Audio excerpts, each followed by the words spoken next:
Ընտրություններին ընդառաջ ավելի են ակտիվանում հիբրիդային սպառնալիքների մասին այդ խոսակցությունները, դա տեղ գտավ նաև արտաքին հետախուզության ծառայության զեկույցում, հետաքրքիր է, որ իշխանությունները ոչ վարչապետը, ոչ բարձրաստիճան որևէ պաշտոնյա կոնկրետ չի նշում, թե որ երկրի մասին է խոսքը, խուսափում են նշել։ Լավ էլ նշում են։ Կոնկրետ Եվրոպամետ ուժեր նշում են տարբեր ուժեր, տարբեր քաղաքական ուժեր, բայց պաշտոնյաները խուսափում են նշել, միայն Եվրամիության արտաքին քաղաքական եւ անվտանգության բարձր ներկայացուցիչ Կայա Կալասը ասաց, որ իշխանությունները Հայաստանի դիմել են իրենց Ռուսաստանի դեմ հիբրիդային սպառնալիքների հետ կապված։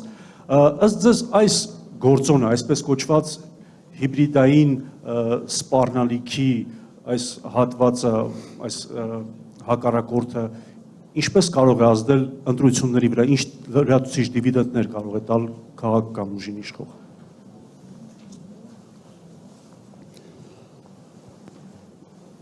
Եվրոպացուց հայտարարությունները, թե ակնարկը Ռուսաստանի նկատմամբ։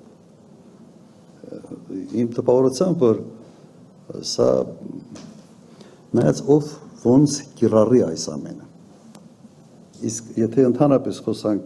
հիբրիդային պատերազմի մասին կամ խոշոր պետությունների ազդեցության մասին փոքրերի վրա,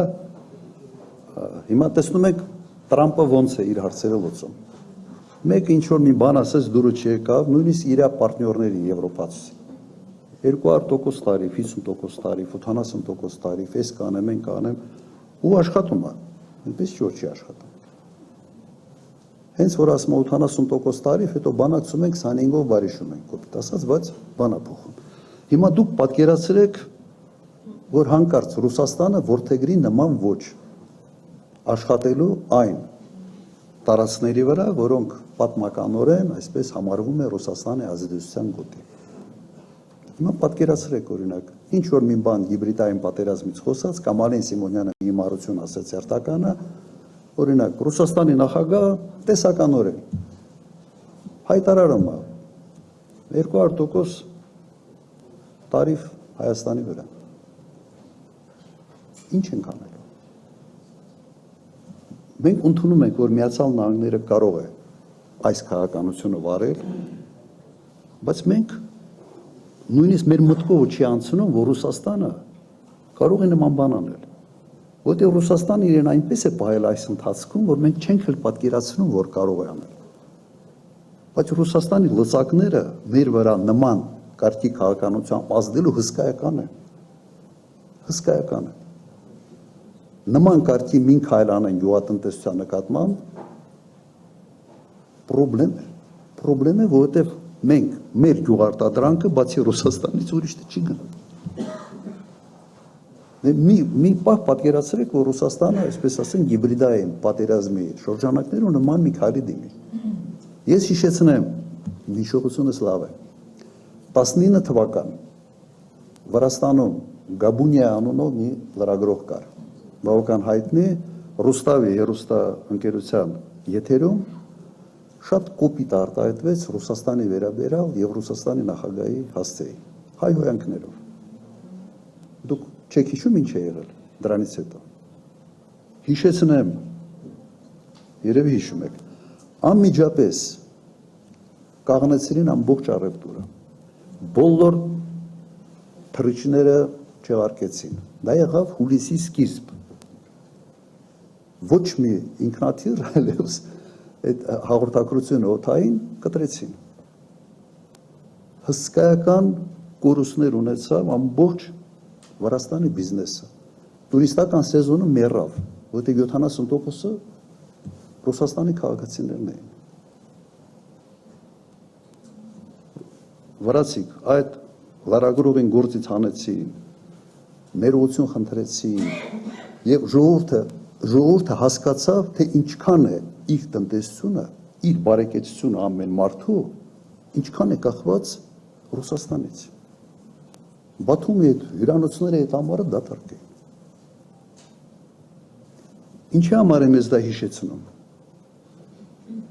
Որտեղ Ռուսաստանը շատ համբերատար է եւ իրենք մեզ գիտեք ոնց է նայում։ Իրենք Նույնիսկ եթե մեկը ինչ որ կտրուկ ասում է, բա միգուցե մի քայլ անենք եւ այլեւա, նայեք ամերիկացիք ինչ են անում։ Ասում են, բայց հայ ժողովուրդը մեր մասին ինչ կմտածի։ Շատ զգայուն են նրա վերաբերյալ, թե մեր ժողովուրդը ինչ կմտածի Ռուսաստանի նկատմամբ։ Սա գալիս է մեր sense ընդհանուր անցյալից, գալիս է որ մեկ երկրում ենք եղել, շատ գործոններ կա, նաև մշակութային կապերից, ազնական կապերից, սրանից է գալիս։ Բայց պատկերացրու, եթե մի պահ ուղղակի պատկերացրեք, եթե սկսեն վարվել Միացյալ Նահանգների պես։ Տրամպը չի մտածում, մեքսիկացին ինչ կմտածի, երբ որ ասում է տարիֆները 100% քննարկենք, կամ կանադացուց չի մտածում, նա ինչ է մտածելու։ Իր ձեռքին այս լծակը կա, կիրառում է, ասում է, հնարավորություն ունեմ, անում եմ։ Ու մենք դա չենք գնահատում, հակառակը, մենք Ռուսաստանի հասցեին ինչ ասես ուղղակի կամ անուղղակի փորձում ենք ցեղ շպրտել Ռուսաստանի վրա, չմտածելով, թե ինչ կարգի լծակներ ունի այդ երկիրը ազդելու համար մեր ժողովրդի տրամադրության վրա։ Ոչ միայն գյուղատնտեսությունը։ Դուք վերցրեք, վերջերս հրապարակվել է հարկատուների, խոշոր հարկատուների ցուցակը։ Վերևի 10 վերցրեք։ Դրանից 8 ամբողջությամբ փող են աշխատում Ռուսաստանի հետ հարաբերությունների վրա։ Մի հատ այս սենց մի հատ բանով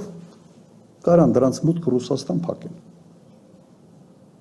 Մի հատ այս սենց բանով։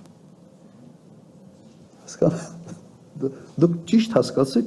իրավիճակը։ Եթե փորձ են նման բան անել, ես առաջինն եմ լինելու, որ խնդրելու եմ չանեն, իմ կապերը օգտագործելով։ Բայց ես նաև պրագմատիկ հասկանում եմ, որ ինչ կարգի ազդեցություն կարող են ունենալ։ Եթե սա է հիբրիդային պատերազմը, հիմա ինչ ասեմ, դա ուղղակի բան է, ամոթ է։ Պարոն նախագահ, իսկ այդ խաղաթուղթը որքանով կաշխատի հօգուտ իշխանությունների ընտրությունների ժամանակ այդ։ Հիմա ես ինչի համար այսքան ասացի։ Եթե այդ խաղաթուղթը սկսի նաև Ռուսաստանը կիրառել, ինչ ենք անելու։ Ես չգիտեմ ինչ են անել։ Այս խաղաթուղթը իրենք այո օգտագործելու են։ Ամեն կերպ փորձելու են սերմանել հակառուսաստանյան տրամադրությունները Հայաստանում։ Նա ինչ անում են։ Ենթադրում եմ, որ ազդեցություն ունենալու է։ Եվրոպացիք հեսա մայիսին գալու են Հայաստան, ինչ կարգի հայտարարություններ ասես անելու են։ Իմիջիալս դա նույն Եվրոպան է, որ ասենց լավ խրախուսեց ուկրաինացուց մտնել խորը ասենց պատերազմի մեջ եւ հիմա ինչ Ստամբուլում պայմանավորում էին 22 թիվ ապրիլ ամիս։ Ընդամենը 1.5 ամիս էր պատերազմը, 1.5-2 ամիս։ Եվրոպացուց ակտիվ մասնակցությամբ ձախողել են բանակցությունները։ Եվ արդեն 4-րդ տարին է։ Ազդելու է։ Ինչ ենք անելու, պիտի փորձենք հակազդել։ Նաև նման կարգի մամուլի ասուլիսներով։ Եվ կրկնում եմ, խոսքը ռուսականության, հակառուսականության մասին չի։ Խոսքը պրագմատիկ մոտեցումների մասին է։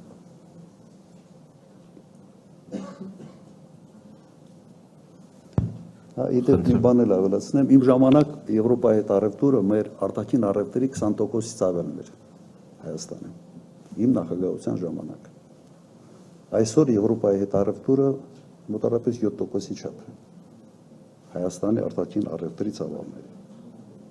Հիմա դու մի կողմից, եւ նաև եվրոպական ընկերությունները շատ ավելի շատ էին Հայաստանում կամ արևմտյան ընկերությունները, քան հիմա։ Հիմա դու մի կողմից ամբողջ տնտեսությունը դեպի Ռուսաստան թեքվածությունն շեշտակ է մեծացել, մյուս կողմից դու քաղաքական ինչ-որ օրենք ես ընդունում Եվրոմիության անդամակցության։ Այն Եվրոմիության, որը այս վիճակում համոզված եմ 5 տարի հետո գոյություն չի ունենալ։ Եվրոպան ունի զարգացման երկու ճանապարհ։ Մեկը կամ պետք է ինտեգրացումը խորացնի ավելի, սեփական զինված ուժեր եւ այլ, կամ պետք է մի երկու քայլ հետ գնա, ավելի տնտեսական կառույց դառնա եւ ես համոզված եմ, որ երկրորդ ճանապարհն է լինելու։ Մեկ ընտրական ցիկլից հետո Եվրոպայում 26-27 թվականներին հետ են գնալու մի երկու քայլ։ Բրյուսելը ասենց քաղաքական որպես միավոր համոզված են, որ մնալու է որպես տնտեսական, որտեղ բոլորին դա ձեռնտու է զուտ տնտեսական առումով, բայց քաղաքական կոմպոնենտը շեշտակի թուլանալու է, չեմ կասկածում։ Մի մեջբերում բերեմ, Բելգիայի վարչապետ, գործող վարչապետ, իր վերջի հարցազրույցների մեկի ժամանակ ասել է հետևյալը. մենք կաղանացենք ընտրության առաջ լինել երջանիկ վասսալ կամ դժբախտ ստրուկ։ Ես չեմ ասել, մեջբերում է, ասել է դա Դավոսում։ Իմիջիայլոց խելոք մարդ։